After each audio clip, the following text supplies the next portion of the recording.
To Gaza now, where a queue for a meal turned into a massacre.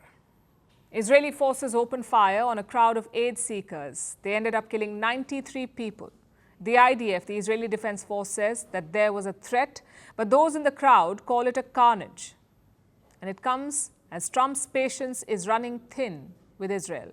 Reports suggest the US president is frustrated. His aides have called Prime Minister Netanyahu a madman.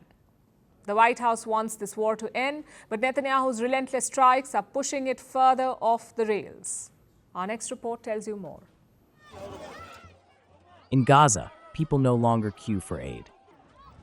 They rush at every turn of a flour truck's wheel. And this week, for some Gazans, that gamble ended in death. Israeli forces opened fire on desperate crowds seeking food. 93 people were killed in the gunfire. The Israeli army says it was responding to a threat, but survivors recall a hellish scene. Old men shot off bicycles, children buried under chaos, women screaming over the fallen.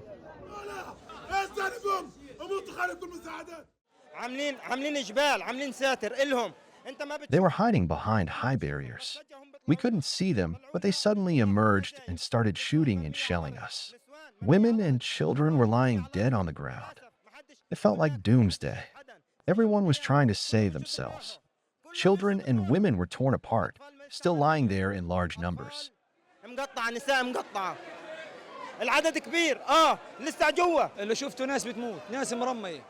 I saw people dying, lying motionless on the ground. There were no ambulances and no one could help. The shelling was random from tanks, warships, and snipers.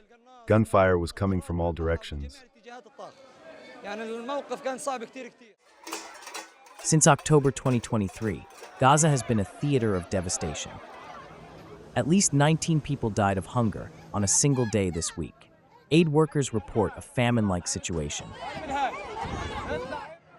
Gaza's Ministry of Health warns that hundreds more will die soon, and yet aid trucks remain stalled just kilometers away.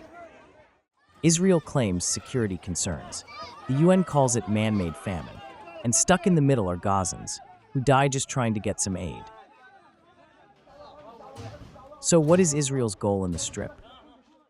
Prime Minister Benjamin Netanyahu says it is ending the Hamas. But to his domestic critics, he is a political survivor using war to cling to power. Many believe he has become a man increasingly difficult to interpret and even harder to control.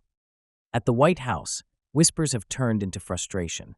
Reports say that one White House official said that Bibi is acting like a madman. Another compared him to a child who just won't behave. Even Donald Trump has reportedly lost his patience. His aides are said to be exasperated by Netanyahu's unpredictability, his readiness to bomb first and justify later. The final straw for many came this week when Israeli strikes hit Gaza's only Catholic church. The strikes killed 3 people. Donald Trump ended up calling Netanyahu reportedly frustrated. Even the Vatican has entered the fray. After the church strike, 2 patriarchs from the Catholic and Greek Orthodox churches entered Gaza. They stood in the ruins of the church. The Pope himself has not only condemned the barbarity of the war, he also dialed Palestinian President Mahmoud Abbas for the first time since his papacy began. This act, sadly, adds to the ongoing military attacks against the civilian population and places of worship in Gaza. Once again, I call for an immediate end to the barbarity of war. So is this a tipping point in the war? Ceasefire talks remain stalled. The Israeli government seems in no mood to stop. And Netanyahu, increasingly boxed in by his legal troubles and political enemies, has little incentive to de-escalate.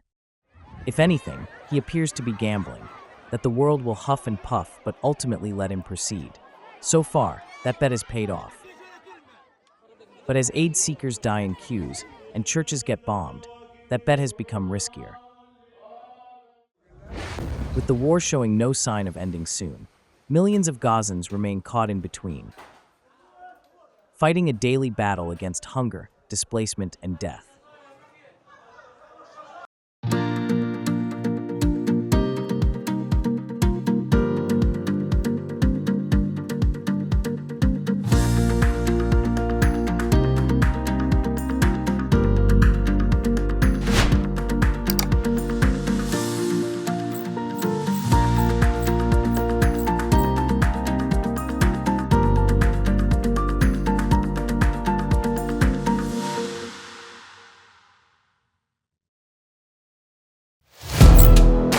Firstpost now available in 9 languages on YouTube. English, Stands at $36 trillion. French, Le FMI, comme German, Geschäftsführenden Direktor Hindi, $30 trillion ka karjo. Indonesian, Pemerintah tanpa pemeriksaan. Italian, Sekali radikali. Japanese, $4 trilhão. Portuguese, Por causa do próprio balanço patrimonial. Spanish. Beautiful bill. Go to Settings, click on Audio Track and select the language of your choice. Be the first to know what's happening around you in your first language. Firstpost.